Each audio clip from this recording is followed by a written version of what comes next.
What's up, guys? Welcome back to another dankdoggo ProRevenge. So our revenge today is from /drumhead. You won't pay rent? Good luck finding a new apartment. Personal experience as someone who shared an apartment with a flatmate back in the college days, all residents absolutely need to pay the rent or it can be extremely expensive to pay it alone. I've seen a lot of large apartments where the place itself is insanely costly to live by your own. But if you share it, it becomes affordable. However, it comes with a catch, of course.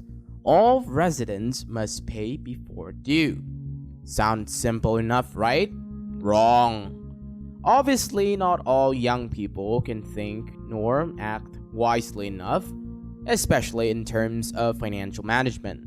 And sometimes they just blew all their savings and money on booze, nightclubs, luxurious clothes, or maybe even something illegal.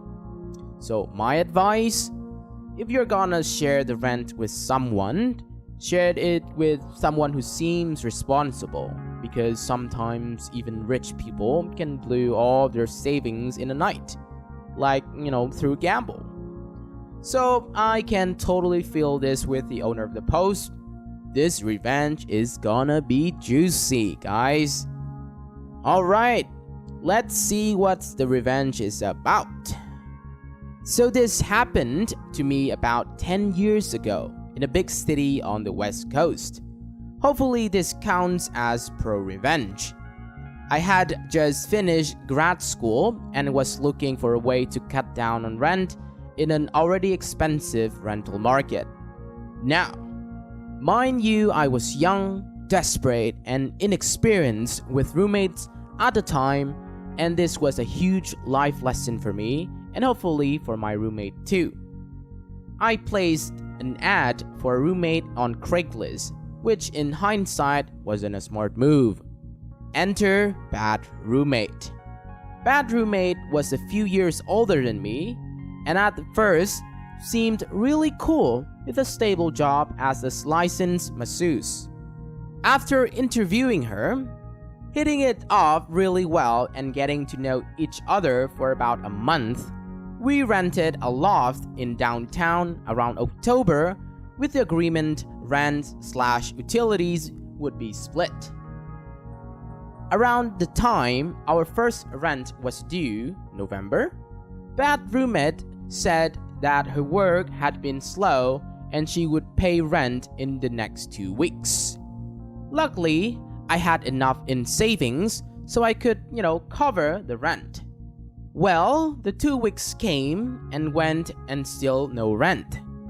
When I asked about her rent, she yelled obscenities and accused me of being abusive and harassing her. No kidding! While claiming she didn't have any money for rent, she would be out of the house from around 9 a.m. until 2 a.m., quote, visiting friends. All this nonsense continued on, as well as other things such as stealing my food and breaking some of my belongings, including a bottle of wine that my recently deceased sister had gifted to me. Bad roommate's excuse was, quote, bad energy in the house, while giving me a little smirk. Fast forward to the beginning of December, and you guessed it, still no rent.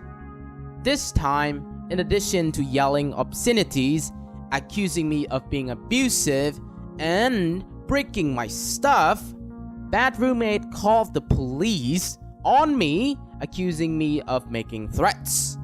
The cops did not do anything as there was no evidence I did anything. For the record, I didn't.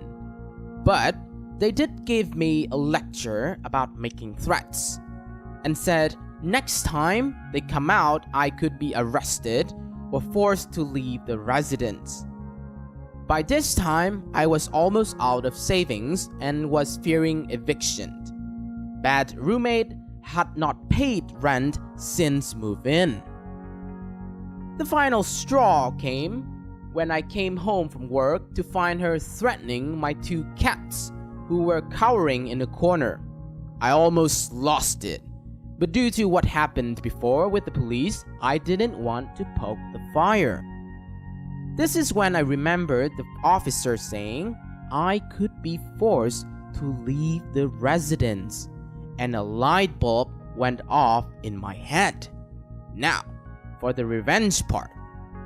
I called my best friend, whose father's best friend's dad/attorney was an attorney.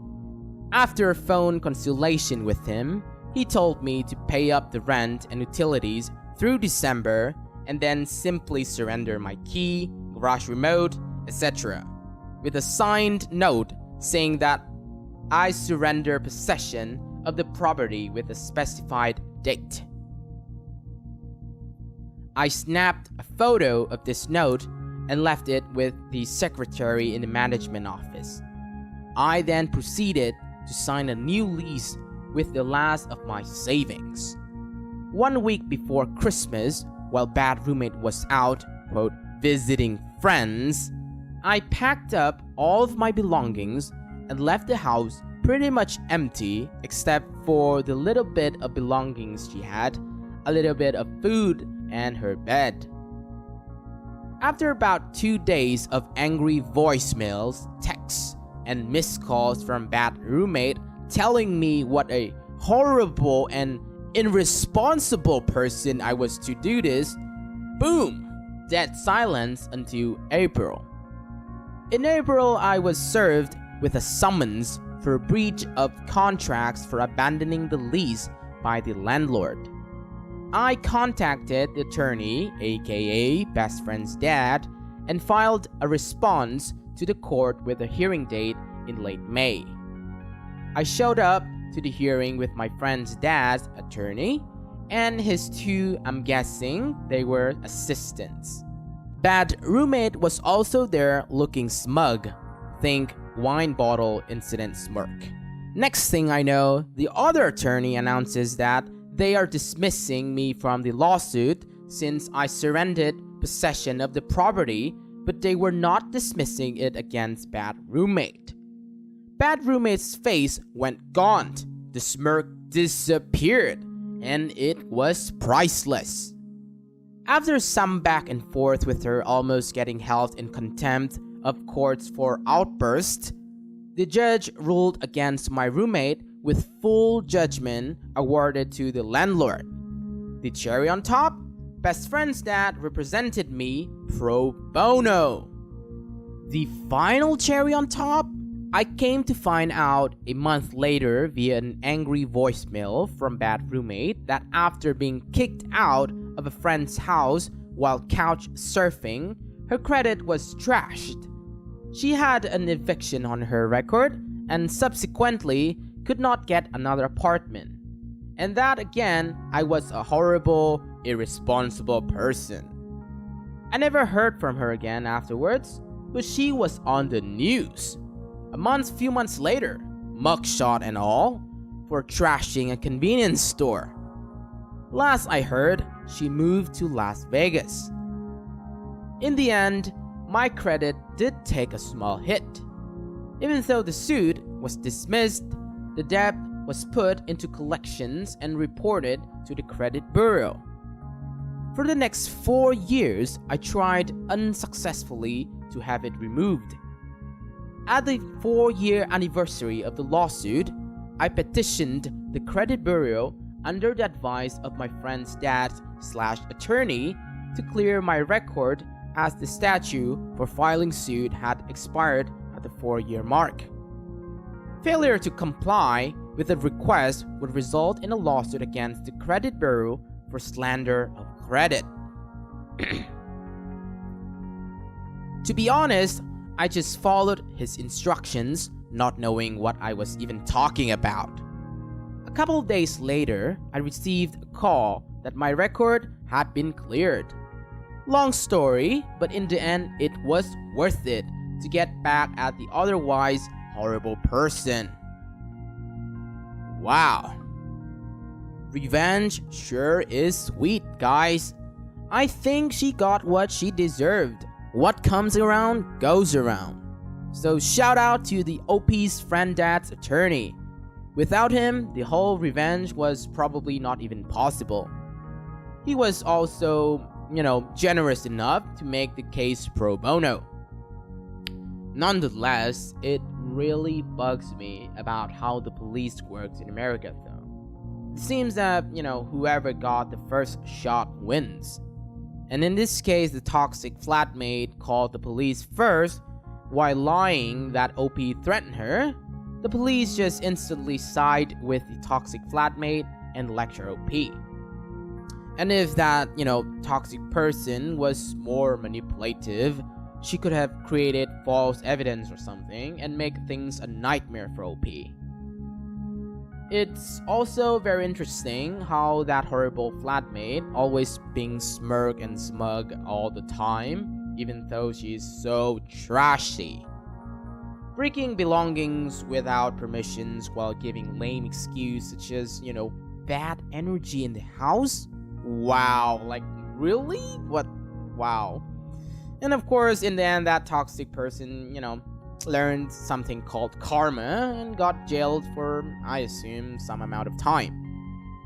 Nonetheless, I have to say that it was very brave of OP to choose such, method to revenge. Probably because OP was, very determined back then and young.